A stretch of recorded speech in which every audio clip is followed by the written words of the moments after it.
The bell over the door was still shivering when I understood we were being robbed in broad daylight, with paper instead of pistols. "I do not see," said Mr. Josiah Grimshaw, laying his gloved hands flat upon the counter as though he owned it already, which in a manner of speaking he very nearly did, "why there is any difficulty here at all, Miss Faircloth. It is the simplest arithmetic. Your father owes £140. I hold the note. My son is prepared to be generous. I have been clerk to Faircloth's fine gloves for 8 and 20 years, since I was a boy of 16 with ink-stained fingers and a great deal more hair than I possess now. And in all that time I had never seen a leaner Faircloth's face go so still and so white at once, nor her spine grow so straight. Generous, she repeated, and there was a whole winter in that single word. Behind her, at the little cutting table where he had sat every morning of my remembrance, old Mr. Faircloth had his shears in his hand and no color at all in his cheeks. He was not a well man that spring. His lungs had never been sound since the fever of 2 years past, and the shock of Grimshaw's visit had struck him like a blow he could not return. "Cornelius is a young man of excellent prospects," Grimshaw went on, as if he were selling a bolt of kid leather instead of his own son. "He requires a wife of good character. You are, whatever else may be said, a woman of good character, Miss Faircloth, and a skilled one besides. You would want for nothing as his bride. In exchange, the note is torn up. Your father's debt forgiven entire. I call that a bargain any sensible woman would leap at. And if I do not leap, Mr. Grimshaw, then I shall be forced, with great reluctance, to call in the note at the quarter's end. I understand your father's health has been delicate. I understand the shop's takings have been thin this year. I wonder how a man in his condition weathers the loss of his business and his home in the same season. I confess my own hands were shaking on the ledger I pretended to study, for I had not known, none of us had known, that the debt had changed hands at all. Old Faircloth had borrowed the sum 2 winters back from Mr. Whitlock the wool merchant, a decent enough soul who had never once pressed for repayment beyond the agreed schedule. That Grimshaw had gone behind us and purchased the note outright, quietly, like a man buying up a rival's ruin at auction, told me everything I needed to know of his character if his sons had not already done so. Elinor did not weep. I want that understood, for I have read enough of the penny romances the shop girls leave about to know how these tales are generally told, with the poor heroine dissolving into a puddle of sensibility the moment misfortune calls. That was never Elinor Faircloth's way. She came around the counter, slow and deliberate, and she looked Josiah Grimshaw full in the face, though he stood a head taller and outweighed her twice over in girth and in gold both. "You have mistaken me, sir," she said, "for a bolt of goods to be haggled over. I am not for sale, and my father's debt is not a rope to hang me with. I will find the money by the quarter's end through my own labor, or I will find another creditor willing to be paid in coin rather than in flesh.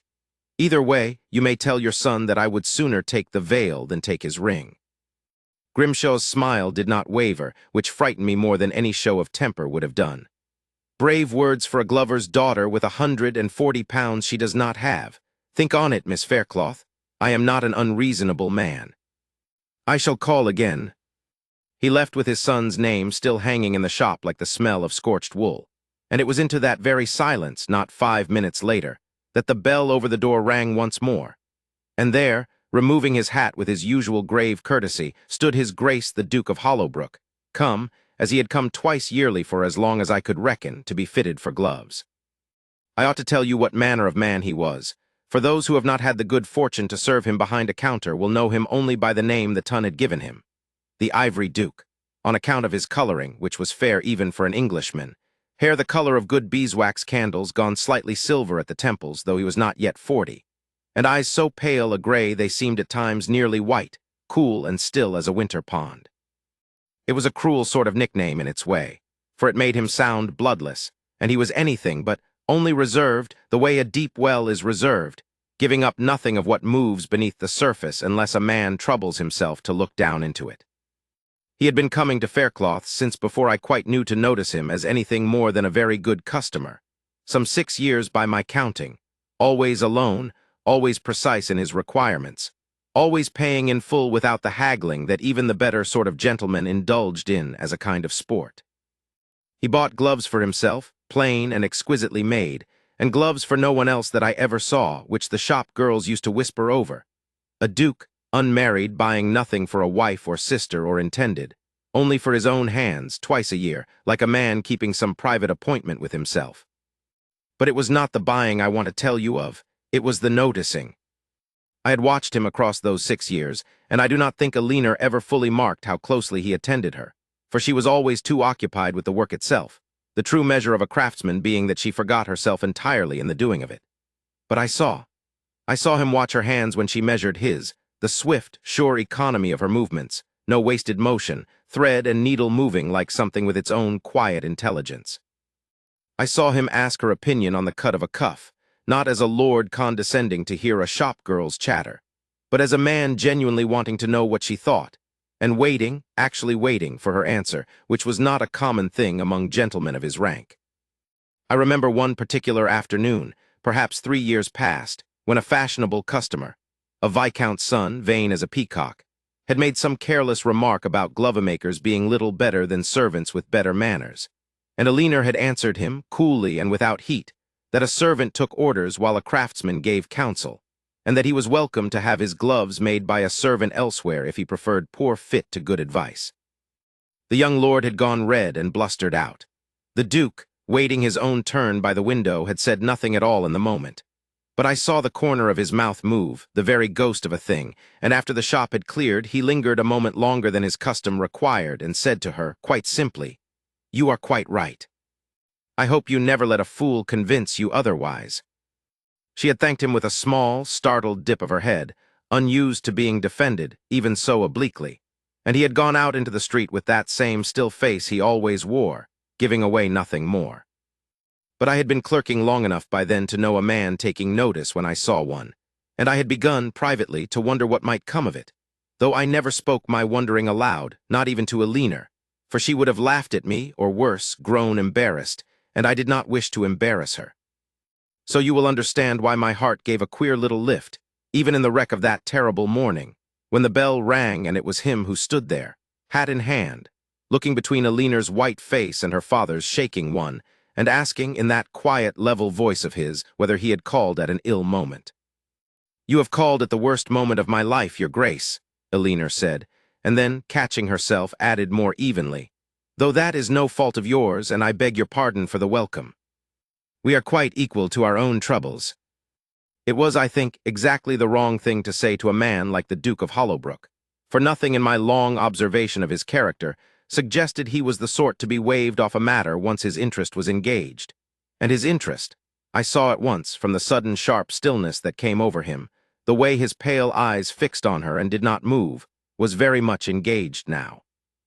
"Mr. Penny," he said to me, without so much as glancing my way, his gaze still resting on Alina, "perhaps you would be good enough to tell me what has happened here.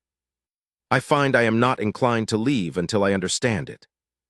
I confess I looked to Alina first, for it was not my place to speak her family's business without her leave, and something in her face, a weariness, a fraying at the edges of that iron composure she had shown Grimshaw, told me she had reached the limit of what she could carry alone that morning. She gave the smallest nod. "Tell him, Mr. Penny," she said, "I find I have not the strength left to say it twice in 1 hour." And so I told him. I told him of Whitlock's note and the quiet, underhanded way Grimshaw had bought it up, through an agent.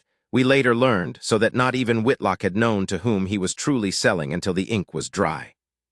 I told him of the sum and the quarter's deadline, and of Cornelius Grimshaw, whose reputation for idleness and unkindness was known even to a duke. I did not doubt, for such things travel in the better circles as readily as the worse. I told him what Grimshaw had said, as near as I could recall it word for word, and I watched the Duke's face while I spoke, and it was a lesson in itself, for it scarcely moved at all, and yet by the end of it his jaw had set in a way I had not seen in 6 years of watching him try on gloves, and his hands, folded before him, had gone tight enough that the leather of his own glove creaked faintly at the knuckle. £140, he said when I had finished, and the note is presently held by Mr. Grimshaw. "It is, your grace." He was quiet a moment. Then he looked at Alina directly, and something passed over his face that I had likewise never seen there before, not pity, for she would have hated pity and he seemed to know it, but something nearer to respect, and beneath the respect, banked low and carefully governed, something warmer still. "Miss Faircloth," he said, I will ask you a plain question, and I hope you will give me a plain answer, for I do not care to waste either of our time with delicacy when a delicate approach is not what the hour calls for. Do you wish this debt to remain in Mr. Grimshaw's hands one day longer than it must? I wish it in no man's hands at all, she said, but wishing has not paid a note yet, your grace, and I'll not have charity mistaken for a rescue I did not ask for. It is not charity I am offering, he said, and I have not yet offered anything, only asked what you wished.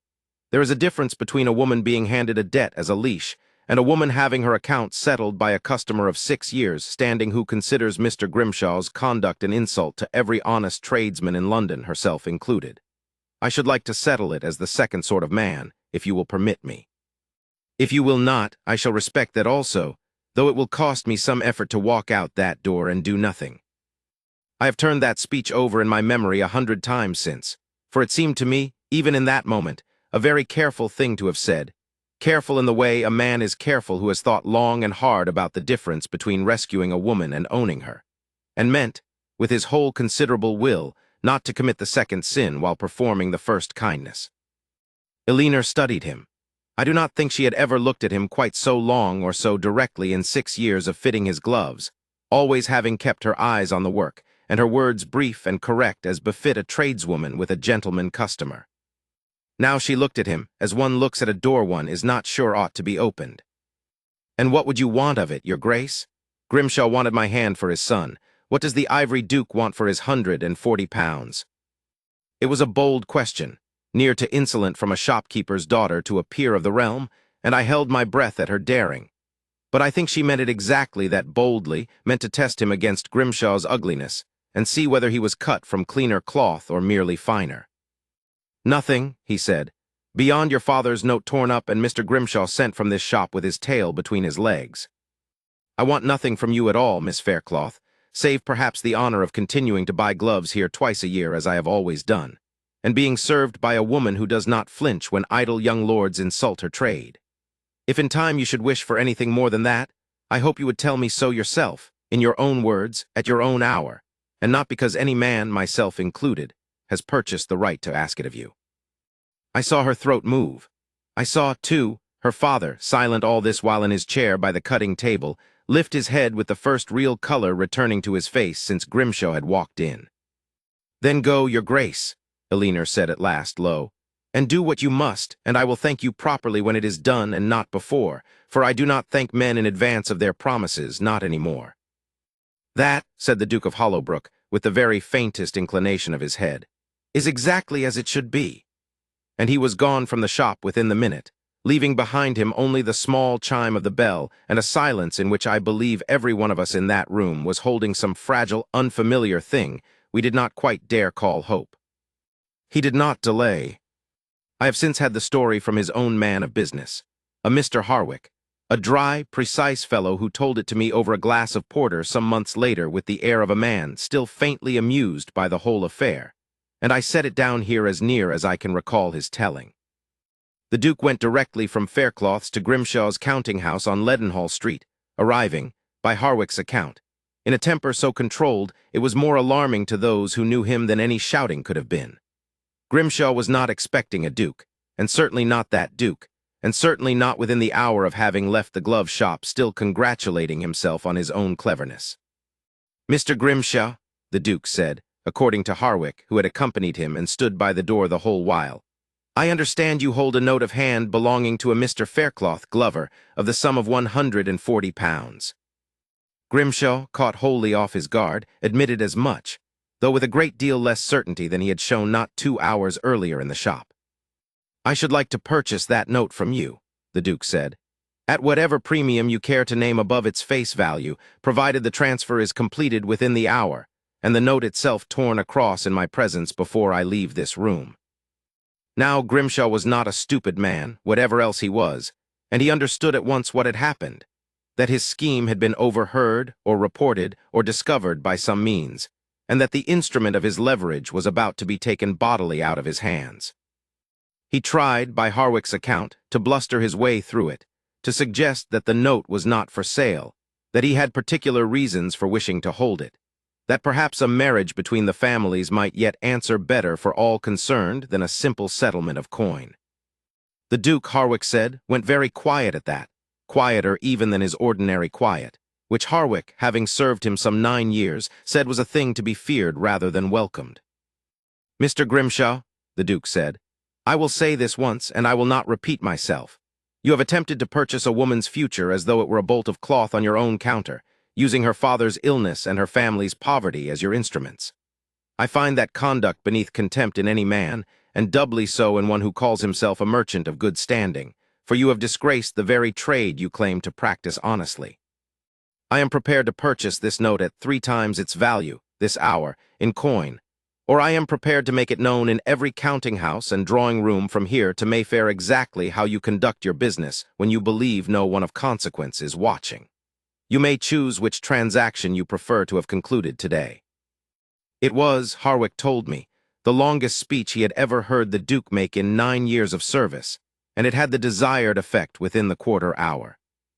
Grimshaw, pale and much diminished from the confident schemer of that morning, produced the note, accepted the Duke's draft for a sum I understand was considerably more than fair, and watched, Harwick said with something between fury and humiliation writ plain across his face, as the Duke of Hollowbrook tore the paper across with his own hands and laid the pieces upon the counting-house desk like a man laying down a losing card.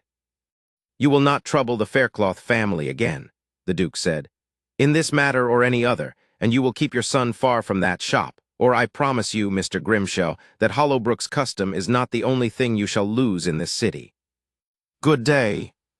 He returned to Faircloth's fine gloves before 4 o'clock that same afternoon, the torn halves of the note in his coat pocket, and I remember the look on Eleanor's face when he laid the pieces on the counter before her. Not triumphant, not the look of a man expecting gratitude to be paid out like coin, but almost uncertain, watching her reaction the way a man watches whether he cannot control. "It is done," he said simply. "The note is void. Mr. Grimshaw will not trouble your father again." "I have made certain of it."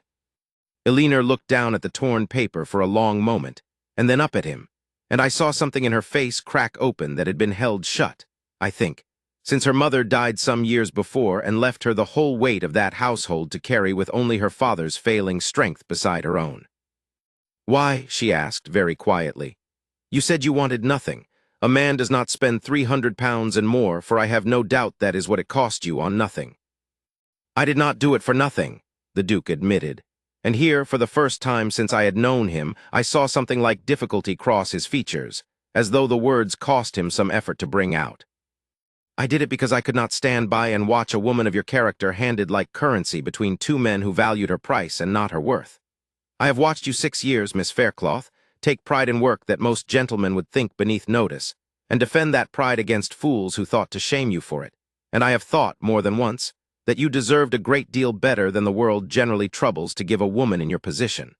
That is why. If it is more than you wish to owe me, I am sorry for it, but I could not have lived with myself doing otherwise." "I do not like to be beholden," Eleanor said, though gently now, the iron in her voice from that morning quite gone, replaced by something more uncertain and, I thought, more dangerous to her composure by far. "You are not beholden," the Duke said. "The note is destroyed, and I want no repayment of it, not in coin nor in courtesy nor in anything else you might feel obliged to render me. If we are ever to be anything to one another beyond shopkeeper and customer, Miss Faircloth, I should like it to begin from nothing owed on either side. I find I would rather have nothing from you at all than have your gratitude mistaken for your regard. I have thought a great deal in the years since about what a strange and careful man he was to say such a thing at such a moment, when any other gentleman of his rank, having just spent a fortune to rescue a beautiful young woman from ruin, might have expected at the very least a blush, a hand pressed to his, some warm and grateful softening he could call the beginning of a courtship. The Duke of Hollowbrook wanted none of that. He wanted, I came to understand over the following months, to be loved for himself and not for his purse, and he was prepared to hold himself at arm's length from the very woman he plainly desired, rather than risk being merely one more man who had bought her. It made him, I will own, a maddeningly slow suitor, and I believe it very nearly cost him the whole prize before the end, but that is a tale I will come to in its proper place. He did not call again for the better part of 3 weeks. I marked it, for I marked everything in that shop those days, watching Alina for some sign of how she took his absence, and I saw her, more than once, glance toward the door when the bell rang and something flicker, and then fade in her face when it proved to be some ordinary customer and not him. She said nothing of it. She was too proud, and perhaps too wounded by Grimshaw's ugliness, to admit she watched for any man at all. Her father recovered somewhat in that time, the shock of the debt's resolution seeming to ease something in his chest as much as any physician's draft could have done, and the shop returned on its surface to its ordinary rhythms. The bell, the customers, the soft rasp of shears through kid leather, Alina's quick fingers turning a seam. But I knew her too well and had loved her too long as a man loves a daughter he never had to believe the surface told the whole truth. It was the 22nd day. I remember it exactly, for it was my late wife's birthday, and I had marked the date in my ledger from long habit, when a footman in Hollowbrook livery came into the shop bearing a card and a request that Miss Alina Faircloth, if it should please her and her father to permit it, might do the Duke of Hollowbrook the honor of calling upon his estate the following Thursday, to advise upon the refitting of the estate's household gloves for the coming season, an undertaking. The note explained with what I thought a rather transparent formality that required a craftsman's particular eye upon the premises rather than in the shop. "He wants my opinion on gloves," Alina said to me, reading the note twice over, "for an estate that has managed its own household linens and leathers for generations without my advice." "He wants your company," I said, for I was old enough and had loved her long enough to say such things plainly, "and has invented the properest excuse he could think of to obtain it without offending your dignity or his own restraint. I should go, if I were you, and let the gloves be whatever excuse they need to be." She laughed, the first real laugh I had heard from her since Grimshaw's visit, and said I was a terrible old matchmaker, and I said I was an old man who had watched her work herself thin over other people's happiness for years and would like, before I died, to see some of that happiness turned back toward herself for once. And she had no good answer to that, only pressed my hand and said she would think on it, which I knew already meant she would go. She went, and her father with her as chaperone for propriety's sake, though the old man fell asleep within the hour in a comfortable chair by the estate's library fire, and left the two of them, in practice if not in strict letter, very much alone. A fact I record only because Alina herself told it to me afterward, laughing, and because it was in that unchaperoned hour, walking the long gallery of Hollowbrook with its rows of solemn Ashworth portraits looking down upon them, that I understand the real conversation of that visit took place. She told me of it that evening, back at the shop, unable, I think, to keep it entirely to herself, and I set down what I recall of her account, for I believe it is the very heart of what passed between them and what finally broke through the Duke's careful reserve. They had walked, she said, past a portrait of a fair young woman in old-fashioned dress, and the Duke had stopped before it longer than the others, and Alina, curious, had asked who she was. "My mother," he said. "She died when I was 11. My father never remarried, and never, I think, entirely recovered from the loss of her. I grew up in a house that mourned quietly and constantly, Miss Faircloth, and I believe I learned my reserve at his knee, watching a man who loved once entirely, and then spent 30 years afraid to feel anything so strongly again, lest it be taken from him a second time." "And is that your fear also?" Alina asked him, for she was never a woman to shy from a direct question once one presented itself. He did not answer at once. They had walked on some little way, she said, before he spoke again. "I have watched you 6 years, Miss Faircloth, and told myself each of those years that admiration was a safe enough thing, requiring nothing of me, risking nothing. I could admire your skill and your dignity from behind a counter and lose nothing by it. What I did the day I bought back your father's note was not safe. It required me to act, and to want, and to risk being refused, or worse, being loved only for what I could give rather than for what I am. My father's grief taught me that to love completely is to hand another person the power to undo you utterly. I have spent my whole adult life avoiding that particular arithmetic. I am not at all certain I know how to stop avoiding it now, even though I find, very much to my own surprise, that I wish to." "You fear," Alina said slowly, "that if you let yourself want me plainly, and I refused you, or accepted you and then was lost to you as your mother was lost to your father, you would not survive it. That is a fair and rather brutal summary of 30 years of careful cowardice. Yes," he said, and there was something almost rueful in it, the closest thing to self-mockery I had ever heard attributed to him.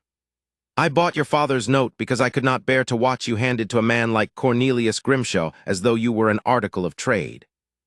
But having done it, I find myself paralyzed by the fear of becoming, in your eyes, merely another man who believes a woman's affection can be purchased, even if I purchased nothing but her freedom and asked nothing in return.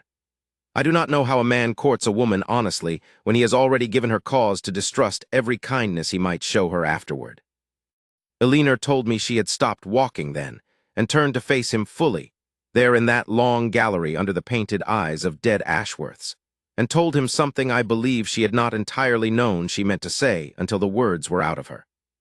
Your Grace, I have spent my whole life being valued for what I could produce with my hands, a well-cut glove, a father's debt discharged, a household kept respectable on very little money.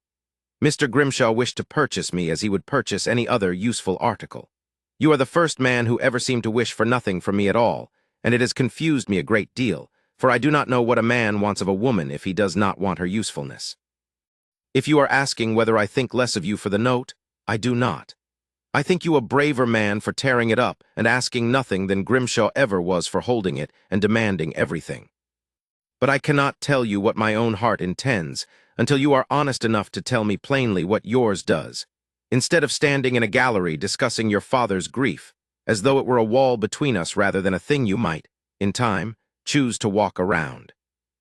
I do not know precisely what was said between them after that, for Elinor grew shy in the telling and would not repeat every word, only that the Duke had taken her hand bare, for she had removed her gloves to examine some detail of the household leather they were nominally there to discuss, and he his own, and held it a long moment without speaking, his thumb tracing once lightly across her knuckles before he said very low that he believed he was already further gone in regard for her than he had any right to be after so short and strange a beginning, and that he would like, if she would permit it, to court her properly and openly, before all the world and not merely in stolen hours in a gallery, so that no one, least of all herself, should ever mistake his intentions as anything less than entirely honorable. She had said yes. Not with any great declaration, she told me, but simply, quietly, the way she said most true things, and I confess when she told me this part of it my old eyes were not so dry as I might have wished them to be. But I would not have you think the path ran smooth from there, for there is more to tell, and it does this pair no credit to pretend their courtship was all gallery walks and gentle confessions. Word travels fast in London, and faster still among the merchant class, who delight in nothing so much as a fall from grace among their own number, and Josiah Grimshaw, humiliated in his own counting-house and stripped of his scheme in a single afternoon, was not a man to accept such a defeat quietly. Within the fortnight, it was known across half the trading houses of the city that the Duke of Hollowbrook was calling openly upon a glove-maker's daughter, and the whispers that followed were not all kind. I heard some of them myself, standing in the doorway of the shop of a morning, that Elinor Faircloth had schemed the whole affair from the start, perhaps, to entrap a duke, that no man of Hollowbrook's rank could possibly intend marriage to a tradeswoman, whatever pretty words he used in private, and that she would find herself, in the end, made a fashionable man's convenient mistress and nothing more, cast off within the year once his curiosity was satisfied. Grimshaw himself, I have no doubt, had a hand in seeding a good many of these tales, for spite is a patient gardener, and he had been given ample cause for spite. Elinor bore it at first, with the same iron composure she had shown him in the shop that first terrible morning, but I saw it wear on her, saw her grow quieter at the counter, saw her flinch once when two fashionable ladies came in to be fitted and fell entirely silent, in that particular pointed way of women who have just been discussing someone and do not wish to be caught at it, the moment she approached them.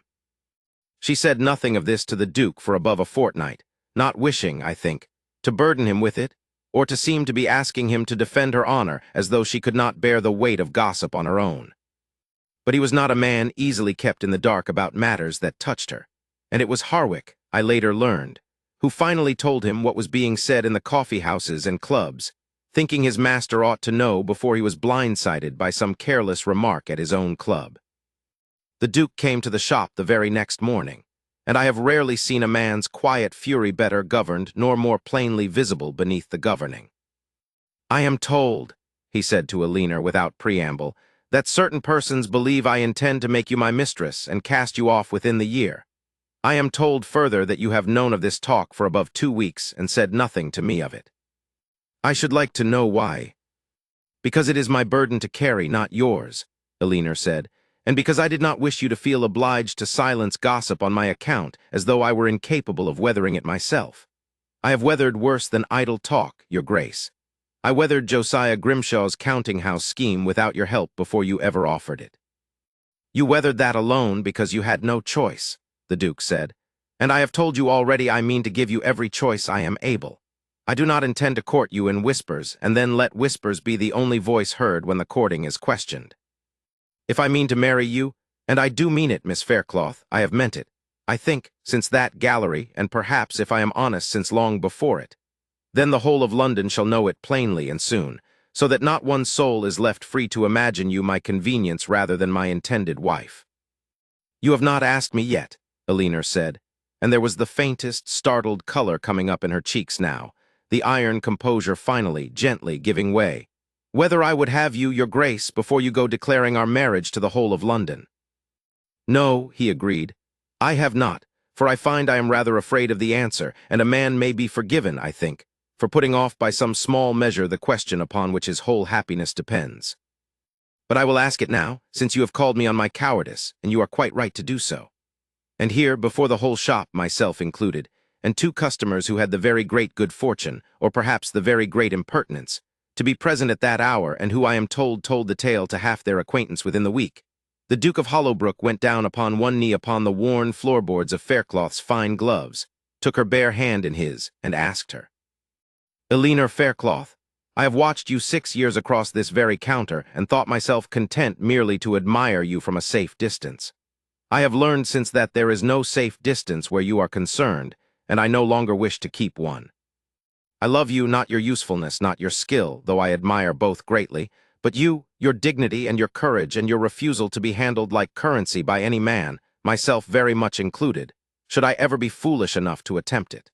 I am asking you to marry me openly, so that no gossip in London may ever again suggest you are anything less to me than everything. Will you have me?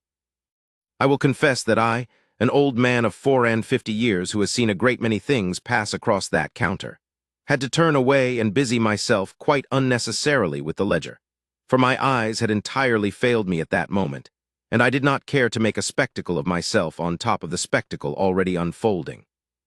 Elinor did not answer at once, and I think she made him wait rather longer than was strictly kind, though I believe she had her reasons, for when she did speak, her voice was not quite steady. You said once you wanted nothing from me that I did not give freely, your grace, with nothing owed on either side. I should like to say the same to you now. I will marry you, not because you tore up my father's note, and not because half of London already believes it settled, but because you are the first man who ever asked what I wanted before he told me what I ought to want. And I find, very much to my own surprise, that what I want is you, your steadiness, and your careful heart that took its own sweet time getting here, and yes, your grace. Even your dreadful habit of proposing marriage in the middle of a working shop, with the shears still out on the counter. There was general laughter at that, myself included, and the Duke rose, and it was, I am glad to say, an entirely proper and restrained thing that passed between them then before witnesses, no more than his hand tightening on hers and his head bowing to press the briefest, gentlest kiss to her knuckles, though I do not doubt, from the look that passed over both their faces, that a great deal more tenderness was being held carefully in reserve for a more private hour. Old Mr. Faircloth, roused from his chair by the commotion, wept outright and unashamedly, and declared that his wife, God rest her, would have said it was high time somebody bought her daughter something finer than a bolt of French kid. And the Duke laughed, actually laughed, a sound I had genuinely never once heard from him in 6 years of quiet transactions, and said he intended to buy her a great deal finer than that before he was through.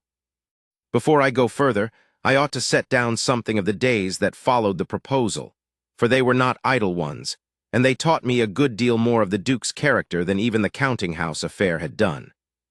He came to the shop nearly every day thereafter, and not always for Elinor's company alone, though that was plainly his chief object. He took the trouble, too, to learn old Mr. Faircloth's history, how the shop had been his father's before him, and his father's fathers before that, 3 generations of Faircloth gloves sold from the very same counter, and the Duke listened to the old man's stories of the trade with a patience and genuine interest that I do not think was feigned for courtesy's sake, for he asked questions no idle listener would trouble to ask. About the curring of the leather and the particular stitches Alina had learned from her mother, and he seemed to understand, better than most men of his rank ever trouble to understand, that a trade well loved is a kind of inheritance every bit as real as a title or an estate. He brought no extravagant gifts in that time, no jewels nor silks such as a lesser man might have showered upon a bride he wished to impress. Brought instead small and considered things, a length of particularly fine kid leather he had sourced from a tanner in the north, thinking Alina might like to work it herself. A chair, plain but well made for her father's comfort by the cutting table, for he had noticed the old chair creaked and its cushion had long gone thin. A book of botanical drawings for Alina, who confessed once, almost shyly, that she had always wished to see the flowers of the Indies she had only ever read of in the penny papers. Small things, true things. The gifts, I came to understand, of a man learning to court a woman as an equal rather than as a prize. There was one evening in particular I recall, some weeks before the wedding, when he came to the shop after closing hours, unannounced, and found Alina alone at the cutting table, working late by candlelight on a pair of gloves she would not tell even me the purpose of. He sat with her a long while, I am told, saying little, simply watching her hands move, and when at last she set down her needle and asked him why he had come at so strange an hour with no particular business to transact, he told her, quite plainly, that he had found in the weeks since her acceptance of him that he no longer wished to spend an evening anywhere he could not see her face, and that he hoped this confession did not alarm her. For he was aware it verged on the sort of sentiment he had spent 30 years, training himself never to feel for any living soul. "It does not alarm me, your grace," Alina told him. "I confess I have found myself glancing toward the door of an evening these past weeks, wondering whether you might come, and being disappointed, more often than I care to admit, when you did not." "Then we are both of us," the Duke said. "Very poor patients for whatever disease this is, and I find I have no wish at all to be cured of it." She showed him at last what she had been working on so late and in such secrecy, a pair of gloves cut to his own measure, finer than any he had ever purchased from the shop, worked with a small and private monogram inside the wrist where no eye but his own would ever see it. He was, I am told, entirely without words for a long moment, turning the gloves over in his hands as though they were a more precious thing than any ancestral plate at Hollowbrook. And when he did speak, it was only to say that he would be buried in them, one day far distant, and that no tailor nor glover in England would ever again touch his hands so long as she was living to do it herself. It is a small scene, I know, beside the drama of counting houses and torn notes and public proposals, but I set it down because I believe it is in such small scenes, more than in the grand gestures, that a true courtship is measured, and I never saw the Duke of Hollowbrook happier in all my years of watching him than in that quiet shop at candlelight, holding a pair of gloves his bride had made him with her own hands. The banns were called within the fortnight, for the Duke, having decided at last to act plainly rather than cautiously, seemed to wish to make up for lost time all at once. And there was, I will not pretend otherwise, some small further unpleasantness before the wedding itself. For Grimshaw, hearing of the engagement, made one last attempt to poison opinion against Alina by whispering to certain of his acquaintance that she had planned the whole affair from the very first morning, luring a duke into rescuing her for the sake of exactly the marriage now proposed. It was Harwick, of all people, dry and precise Harwick, who put an end to that particular tale, for he had been present in the counting-house the day the Duke tore Grimshaw's note in half, and he made it his business, at his master's quiet but unmistakable request, I have no doubt, to tell the true story of that afternoon to every man of business in the city who would listen, and to make plain exactly whose scheming had begun the whole affair and whose honest anger had ended it. Grimshaw found himself, within the month, rather more shunned by his fellow merchants than Alina Faircloth had ever been, and his son Cornelius, deprived of both bride and reputation in a single stroke, was sent off to some distant relation in the north, where I understand he has caused considerably less trouble to anyone since. The wedding itself was held at Hollowbrook in the early autumn, and I was given, to my very great honor, and to tears I did not trouble to hide, a place among the guests rather than merely among the tradesmen who had supplied the occasion, for Alina would not hear of my standing anywhere but near the front, saying I had stood beside her through every hard hour of her life, and she meant for me to stand beside her through the happiest one as well. The chapel at Hollowbrook is a small stone thing, older than the house itself, with narrow windows that let in long bars of amber light in the late afternoon. And it was in just such light that Alina came up the short aisle on her father's arm, the old man walking straighter and steadier than he had in 2 years, dressed in gloves of her own making. A fact I know for certain, having watched her cut and stitch them herself in secret evenings at the shop, unwilling, even on her wedding day, to wear another craftsman's work upon her hands. The Duke waited for her at the front in the plain, precise elegance that had always suited him, and I watched his face as she came toward him. And I tell you there was nothing ivory nor cool nor reserved in it at all, only a kind of naked wonder, the look of a man who has spent 30 years believing himself safe behind a wall of his own careful construction, and has only now discovered the wall was never protection at all, only a kind of loneliness he had mistaken for peace. "I, Julian, take thee, Alina," he said, when the moment came, and his voice, ordinarily so level and controlled, caught very slightly on her name. "To have and to hold, in a manner I confess I did not believe myself capable of until I met you, and have been endeavoring, with what success you must judge, to learn ever since." The vicar, a kindly old soul well used to the Ashworth family's private jokes, allowed the small departure from the strict text with good grace, and Alina, when her turn came, answered him in kind. "I, Alina, take thee, Julian, to have and to hold, a man who once tore up a debt with his own hands rather than see me handed about like a bolt of cloth, and who has since spent every day proving to me that he wanted nothing from that afternoon but my freedom, and has earned, through patience I did not always make easy for him, everything else besides." There was laughter at that too, gentle and warm, the whole chapel full of it, and I do not think I have ever, before or since, seen two people look at one another with quite that particular mixture of tenderness and relief, as though each had privately feared, until that very moment, that the happiness before them might yet be snatched away, and was only now permitting themselves to believe it real. The wedding breakfast that followed was a grand affair by the standards of a glover's daughter, though the Duke, to his very great credit, had insisted that Faircloth's oldest and most loyal customers be invited alongside his own noble relations, so that the two worlds Alina had lived between all her life sat down together at the same tables, and found, rather to everyone's surprise, that they had a great deal to say to one another. I sat, as I have said, near the front, and it was there, during some lull in the toasts, that the Duke, I must learn to call him Julian now, Alina tells me, though the habit of 26 years of your grace does not shed itself easily, came and sat by me a moment, and thanked me quietly for the part I had played that first terrible morning. "You told me the truth of what had happened," he said, "when you might have hesitated, or softened it, or left it for Alina to tell in her own time. I have thought since that if you had not spoken so plainly, I might have walked out that door none the wiser, and Grimshaw's scheme might have run its course unchallenged. I owe you a debt of my own, Mr. Penny, though I suspect, knowing you now, that you will refuse to let me pay it any more than Alina would." "You owe me nothing, your grace," I told him, "save perhaps the promise of continuing custom twice yearly, though I suspect the mistress of Hollowbrook will have her own household to outfit now, and may not trouble the shop counter quite so often as before." "She will trouble it as often as she pleases," he said, with a warmth in his voice that 6 years of counter transactions had never once let me hear. "For I have already told her the shop is hers to keep, should she wish it, gloves being rather too fine a trade to abandon merely because she has become a duchess. I did not marry her to make her idle, Mr. Penny. I married her because idleness was never in her, and I should be a poor sort of husband to ask her to become someone she is not for my rank's sake."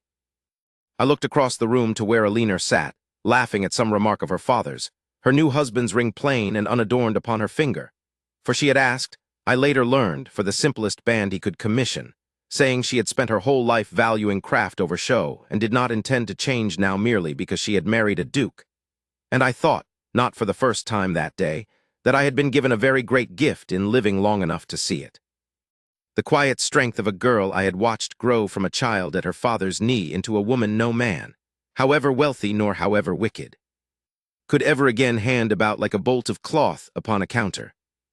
Old Mr. Faircloth did not live above 2 years more after that wedding day, but he lived them in comfort and in pride, moved to a cottage upon the Hollowbrook grounds where he could watch his daughter's happiness at close hand and want for nothing in his final seasons. And he told me not long before the end that he had gone to his rest a contented man, knowing the shop would carry on, and his daughter's name with it respected rather than reduced, chosen rather than sold. As for the shop itself, it stands still, and I stand in it still, an old clerk grown older, though a leaner, the Duchess of Hollowbrook. Though she will never entirely answer to the title in my hearing without a small private smile passing between us. As though we share a joke the rest of the world is not quite in on, comes still, twice weekly, to cut and stitch fine gloves with her own 2 hands, saying a trade well learned is not a thing to be set aside merely because fortune has turned kind. And her husband, more often than not, comes with her, sitting quietly by the window in the very chair Grimshaw once stood before to make his ugly offer, watching her work with that same still, attentive gaze he wore across 6 long years of noticing her before he ever dared to say so. I have told this story now to a good many young women who have come through this shop in the years since, apprentices and customers both, wishing them to know that a woman's worth is not the sum some man is willing to pay to possess her, nor the sum another man tears up to set her free, but something finer and harder than either, something she must hold for herself first, in her own 2 hands, before any man, duke or otherwise, is fit to be trusted with the keeping of it. Lena Faircloth held hers from the very first morning Josiah Grimshaw laid his ugly bargain upon my counter, and held it still, unbroken, through every quiet, careful, brooding step of a duke's slow courage in learning how to love her properly. And it is that, more than any torn note or any title, that I have always considered the true and lasting proof of what was rescued that day, and what in the years since has only grown more surely, more warmly, more entirely her own.